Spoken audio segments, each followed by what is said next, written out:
नमस्कार साथियों, मैं हूं आपका दोस्त भानु भार्गव और आप देख रहे हैं जीके विद भानु चैनल। साथियों, आज की वीडियो में हम देखेंगे सीएम राज्य विद्यालय की समय सारणी क्या रहेगी, किस प्रकार से डिवाइडेड रहेंगे पीरियड और क्या समय सारणी रहेगी सीएम राज्य स्कूल की। तो इसे जानेंगे हम इस वीडियो के अंतर्गत। आप शिक्षा विभाग तथा सीएम राज्य स्कूल से संबंधित लेटेस्ट अपडेट के लिए हमारे चैनल को सब्सक्राइब कीजिए, बेल आइकन को प्रेस कीजिए ताकि हमारी वीडियो आपको लगातार मिलते रहे।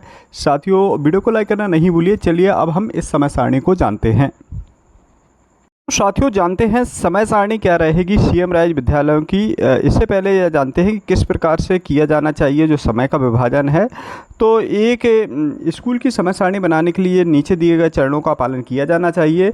शिक्षक और सीखने सिखाने पाठ सहगामी क्रियाओं सहित के उद्देश्य से उपलब्ध कक्षाओं की सूची प्रत्येक पीरियड एवं लघु अवकाश के लिए अधिक अवधि तय करें और साथ में प्रत्येक अवधि के लिए चिन्हांकित करें और उन्हें पीरियड के रूप में दर्शाएं। जैसे कि पूर्व प्राथमिक स्तर की साक्षरता, संख्या ज्ञान आवश्यकता। इसी प्रकार से 6 से लेकर के 10 से विषयमान की कक्षाएं संचालित होंगी।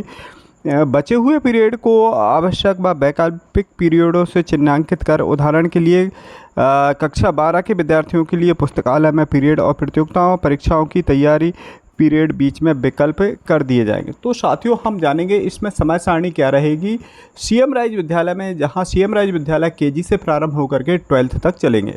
साथियों, यहां पर बता देना चाह रहा है पूर्व प्राथमिक यानी जो कि नर्सरी रहेगी और प्राथमिक कक्षा यानी कक्षा 1 से लेकर 12 तक की इसकी समय सारणी अलग रहेगी। और साथ में जो विषयगत शिक्षक हैं तो उनकी शिक्षक समय सारणी अलग रहेगी, यानी 6 से 12 तक की। इसमें भी 6 से 10 तक की अलग समय सारणी रहेगी और 11-12 की अलग समय सारणी रहेगी। अब हम जानते हैं आगे अगले निर्देश। समय सारणी को सभी विषय के शिक्षकों को दें, उनमें समय सारणी का फीडबैक लें और आवश्यकता बदलाव करें। समय सारणी के अंतिम रूप दें और इसमें विद्यार्थी अभिभावकों को वितरित करें। आवश्यकता अनुसार समय सारणी में समय समय पर बदलाव करते रहें। एक प्रभावी समय सारणी बनाने के लिए आवश्यक से जो सिद्धांत हैं उसमें पूर्व प्राथमिक कक्षाओं के लिए न्यूनतम 4 घंटे।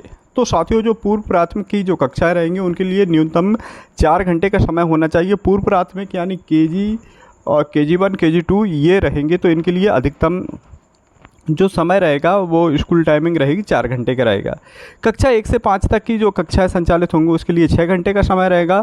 कक्षा 6 से 10 तक की कक्षाओं के विद्यार्थियों के लिए 6.5 घंटे व वहीं कक्षा 11-12 के लिए 5.5 घंटे होना चाहिए। तो जो समय सारणी जो का बनाई जाएगी उप प्राचार्य या प्राचार्य के द्वारा, तो उसके लिए इस प्रकार से रहेगा। वहीं देखते हैं आगे, स्कूल की समय सारणी स्कूल की प्रार्थना के साथ प्रारंभ होनी चाहिए। समय सारणी में यह स्पष्ट रूप से बताया जाना चाहिए कि कब क्या होना है। कक्षा 6 से 12 के लिए प्रार्थना का समय 20 मिनट से अधिक नहीं होना चाहिए।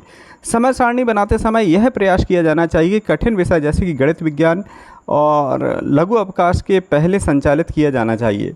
तो जो कठिन सब्जेक्ट हैं वो 6 से लेकर के 12वीं तक के वो गणित विज्ञान जैसे सब्जेक्ट हैं वो लघु अवकाश के पूर्व ही होना चाहिए।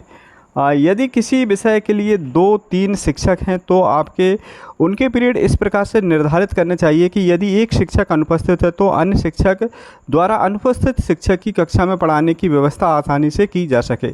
संस्था की समय सारणी लचीली होनी चाहिए ताकि विद्यार्थी के हित में आवश्यकता अनुसार इसमें बदलाव किया जा सके। विद्यालय की समय सारणी बनाते समय ध्यान रखें कि प्रति शिक्षक को न्यूनतम 4 पीरियड दिए जाने चाहिए। सभी शिक्षकों के बीच पीरियड का समान रूप से विभाजन होना चाहिए।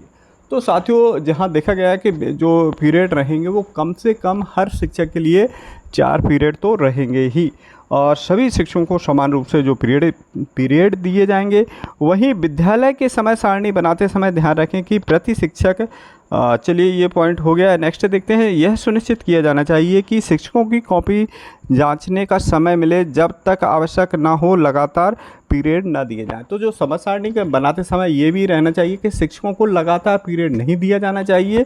साथ में और कॉपी या होमवर्क चेक करने के लिए भी अलग से समय इस प्रकार से 1-2 पीरियड खाली भी रहना चाहिए। साथ में अगला दिया है, स्कूल की समय सारणी में पुस्तकालय, खेल कूद, प्रायोगिक कार्य के लिए विशेष स्थान होना चाहिए। सुझाव के रूप में अगले सेक्शन में दी गई समय सारणी से सभी कक्षाओं के समय सारणी में शामिल किए जाने वाले पाठ्य सहगामी गतिविधियों का उदाहरण दिया गया हो। अब ध्यान देने योग्य बात क्या रहेंगी, इसे जानते हैं। जैसा कि समय सारणी बनाते समय पिछले वर्ष के कक्षा अवलोकन के अनुभवों का ध्यान रखा जाना चाहिए। पिछले वर्ष की समय सारणी के पालन करने में आई समस्याओं को दूर करने का प्रयास करना चाहिए। वहीं संस्था की समय सारणी इस प्रकार होनी चाहिए कि कक्षा 1 से 8 के विद्यार्थियों के लिए अकादमिक बोझ कम कर सके। वहीं स्कूल की समय सारणी प्रत्येक स्कूल के संदर्भ के अनुसार बनाई जानी चाहिए। साथियों, अब हम देखते हैं पूर्व प्राथमिक की जो समय सारणी रहेगी वो किस प्रकार से रहेगी। साथ में हम देखेंगे माध्यमिक यानी 6 to 10 की समय सारणी किस प्रकार से रहेगी और 11-12 की समय सारणी क्या रहेगी। साथ में प्राथमिक कक्षाओं की यानी कक्षा 1 से लेकर के 5 तक की समय सारणी क्या रहेगी। तो इसे हम अगले वीडियो में लेकर के आ रहे हैं। इसमें 4 पार्ट, इसके अगले 4 पार्ट रहेंगे। तो उसमें हम पूर्व प्राथमिक माध्यमिक सेक्शन और साथ में 11-12 की समय सारणी लेकर के आएंगे।